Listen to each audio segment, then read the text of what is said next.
Radio, el podcast de reproducción asistida de FinMadrid.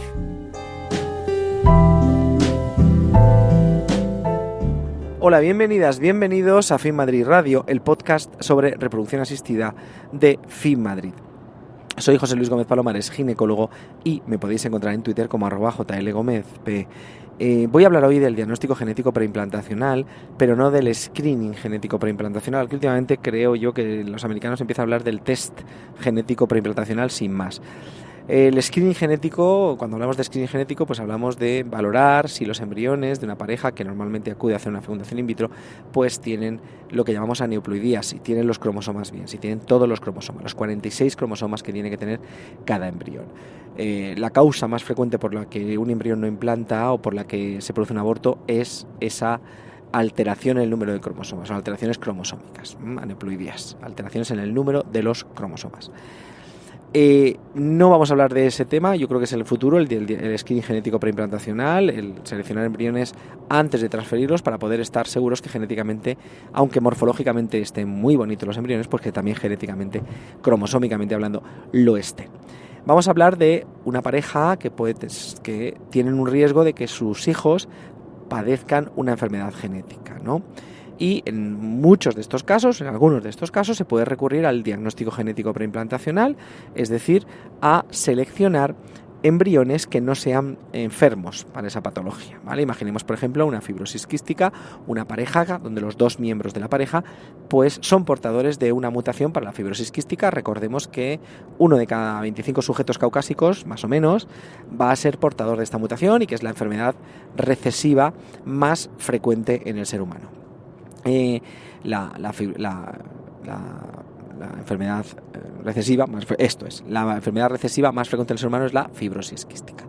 La fibrosis quística es una enfermedad que muchos somos portadores, yo no lo sé si soy yo o no, la verdad, pero muchos de nosotros vamos a serlo y no va a pasar absolutamente nada porque como tenemos 2 copias de cada gen, de los sexuales ahí, los cromosomas X no son tantos, pero bueno, para la fibrosis quística en concreto, pues todo el mundo tenemos que tener 2 copias de este cromosoma, del cromosoma de la mutación, el cromosoma 7, que es donde se encuentra el gen que codifica la fibrosis quística. Si mi padre me pasa una mutación, pero mi madre no lo hace, pues voy a tener de los 2 genes uno bien, que funciona perfectamente y no va a haber ningún problema, ¿vale? Podría haber alguna pequeña alteración, pero en general no voy a tener una enfermedad con una fibrosis quística. Pero en cambio, si tanto mi padre como mi madre son portadores y heredo los 2 genes alterados, pues voy a padecer una fibrosis quística, la mucoviscidosis, acúmulo de moco. El cuerpo no segrega bien el moco, no expulsa bien el moco y se acumula en muchos tejidos, especialmente en el hígado, etcétera, pero sobre todo también en los pulmones. Se producen infecciones de repetición y es una enfermedad muy, muy grave.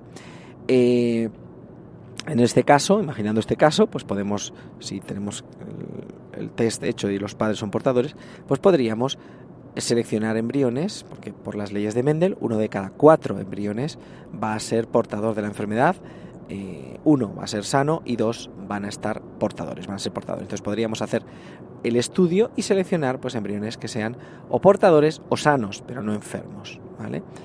Esto es una bendición, esto es una maravilla que se puede hacer, pero a lo que voy hoy es a contar pues un poco los detalles que hay detrás y que no todo es tan fácil y que podemos encontrar problemas que son normales que aparezcan. Si no nos lo explican antes de hacer un tratamiento, pues lo vamos a entender, pero si esos problemas aparecen durante el desarrollo del ciclo, pues vamos a tener un estrés que es innecesario.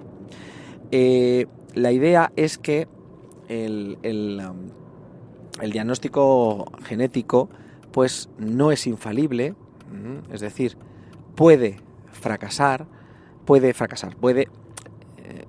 equivocarse. Nosotros estamos cogiendo una celulita o unas celulitas, depende del día en que se biopsie el embrión. Si se hace en día 3, pues normalmente se biopsia una sola celulita y puede haber un error de aproximadamente un 5%. Es decir, que a una pareja que se le hace un diagnóstico genético preimplantacional para una determinada enfermedad genética, pues se le explica que a pesar de que se haga todo esto y que sea muy muy segura la técnica, pues existe un porcentaje de error y que hay que confirmarlo luego con una técnica de diagnóstico prenatal, si la pareja lo considera. Se les recomienda, pero claro, evidentemente ya cada uno ahí decide lo que quiera, pero bueno, pues y también depende de la enfermedad, etcétera, pero lo recomendado es hacer un diagnóstico prenatal pues para confirmar que el embrión pues realmente estaba bien. Ese es uno de los puntos que hay que tener claro. Esto no es infalible. Como todo en medicina, pues se ponen todos los medios posibles, pero no siempre es todo a 100% seguro. Ese es un punto. Luego, el punto es que tal y como con la tecnología que estamos usando ahora mismo, en el futuro esto cambiará, pero a día de hoy, con la tecnología que usamos, pues en muchos casos habrá que hacer un diagnóstico que llamamos de informatividad. Un diagnóstico de informatividad previo antes de poder hacer el diagnóstico genético preimplantacional. Y aquí yo os cuento una especie de símil, un poco sencillo, pero que quizás permite entender esto del estudio de informatividad en qué consiste. Imaginemos que la célula es una habitación, el ADN es una habitación donde yo tengo que entrar para ver si dentro, pues el ADN que yo me he encontrado es el alterado, o está bien o no, para cada embrión, ¿ok? Ese es el ADN que tiene cada embrión, ¿vale? Pero antes de entrar en esa habitación, pues yo necesito abrir una llave, una cerradura. Y esa cerradura, que es la que me permite entrar en ese ADN, es única para cada individuo. O sea, yo necesito crear esa cerradura en muchas ocasiones para ese único individuo. ¿Qué ocurre? Que tenemos un individuo que es el padre, otro individuo que es la madre y otro individuo tercero que son los embriones, tercero, cuarto, quinto, los que generemos, ¿vale? Es decir, que antes de hacer ese estudio hay que crear esa cerradura para ese determinado embrión. Ese crear esa cerradura, ese es el estudio de informatividad, no es per se el diagnóstico de genético preplantacional y requiere un tiempo, hay que crear lo que llamamos las sondas específicas para esa persona, por lo tanto muchas veces hay que sacar sangre y hacer análisis tanto del padre o muestras, tomar muestras de los dos y con esas muestras ya recogidas, pues los genetistas crean esa herramienta, esa sonda, esa llave para esa determinada cerradura. Puede ocurrir que no se pueda encontrar esa llave, que no se pueda crear esa llave, que no podamos crear, y después de haber pagado un dinero para hacer ese estudio de informatividad, pues que no tengamos la posibilidad de entrar y crear esa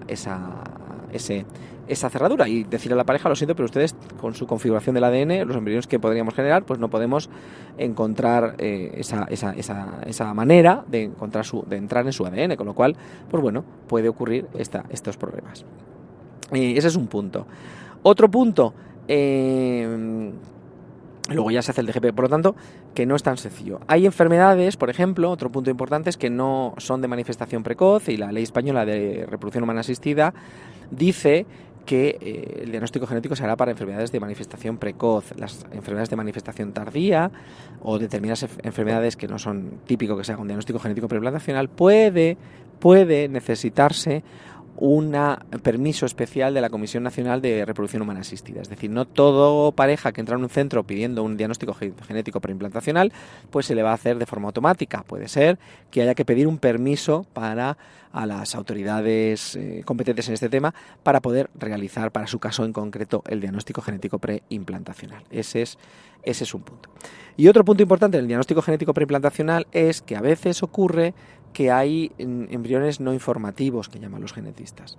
Tenemos varios embriones, ya sabéis que para hacer un diagnóstico genético preimplantacional pues necesitamos embriones y hasta ese punto donde conseguimos los embriones pues es una FIV normal y corriente, con una estimulación normal y corriente, con una recuperación ovocitaria de los folículos, con una fecundación de esos embriones y un cultivo en el laboratorio. Y cuando esos embriones tienen 3 o 5 días, se produce esa biopsia, se sacan las celulitas y se analizan. Normalmente, últimamente, lo que hacemos es el diagnóstico en día 3, más adelante ya acabaremos por hacerlo todos en día 5, pero a día de hoy, en muchos casos, en España, se sigue y se hace y hacemos el diagnóstico en día 3, y lo que hacemos es pues que la señora, en día 3 del desarrollo embrionario, 3 días después de la punción, se extraen los óvulos, se cultivan los embriones, y ahí en ese punto los genetistas hacen la biopsia. Y esperamos 2 días más hasta tener el resultado y cuando llega la pareja a transferirse, pues le informamos. Mire, tiene usted el embrión 1 que está sano, el embrión 2 que está sano, el embrión 3 que está enfermo, el embrión 4 que no es informativo, el embrión 5 que está sano. Y lo de no es informativo, pues crea mucho sorpresas si no se explica antes. Es decir, hay embriones de los cuales no hemos podido extraer información. No sabemos si su ADN, si su gen está bien o no está bien, ¿vale? Dependiendo de la enfermedad, dependiendo del caso, dependiendo de muchas cosas, pues hay parejas que deciden transferírselos bajo su responsabilidad, evidentemente, pero normalmente pues no, los embriones no informativos pues no los transferimos, pero cada caso es de una forma especial. Y, por ejemplo, esto de no informativo, si estamos hablando de una enfermedad muy grave, pues no lo vamos a hacer, pero recordemos que si estamos hablando de un screening genético donde estamos valorando aneuploidías, porque una pareja tiene, por ejemplo, pues ya una edad y quiere diagnosticar que sus embriones no tengan alteraciones, pero no tienen más riesgos, pues hay quien decide transferírselos, ¿vale? Pero pues normalmente, evidentemente, estamos hablando de una enfermedad como la fibrosis quística y tengo un embrión que es no informativo, pues no lo transferiremos. ¿Qué ocurre con esto? Pues que estamos hablando de unas sondas de ADN, ciencia ficción, prácticamente hasta hace nada, y que ahora pues nos permite secuenciar el ADN de una célula, analizarlo y decir, este embrión no es portador no está enfermo para la fibrosis quística. Imaginaos pues el nivel de complejidad que esto supone, y a veces pues la técnica en este caso no puede dar ningún diagnóstico y pues se le dice a la pareja, a la mujer y al marido, o a la mujer si está sola, no hemos podido encontrar, no sabemos exactamente lo que ocurre. No sabemos si ese embrión está sano o no. Entonces, según que el caso, pues como digo, se puede no transferir. Estos son los pormenores de los ciclos de fecundación in vitro para un diagnóstico genético preimplantacional. Y como todos los ciclos, a la mínimo riesgo vamos a congelar todos los embriones y no vamos a transferir en ese ciclo, sino en uno diferido. Con lo cual, pues también es otro de los avatares que nos pueden suceder en un diagnóstico genético preimplantacional. Bueno, esas son pequeñas cosillas que quería que supierais del diagnóstico genético preimplantacional, no del screening genético, aunque ya os digo que en Estados Unidos en el último congreso hablaban ya de test genético preimplantacional.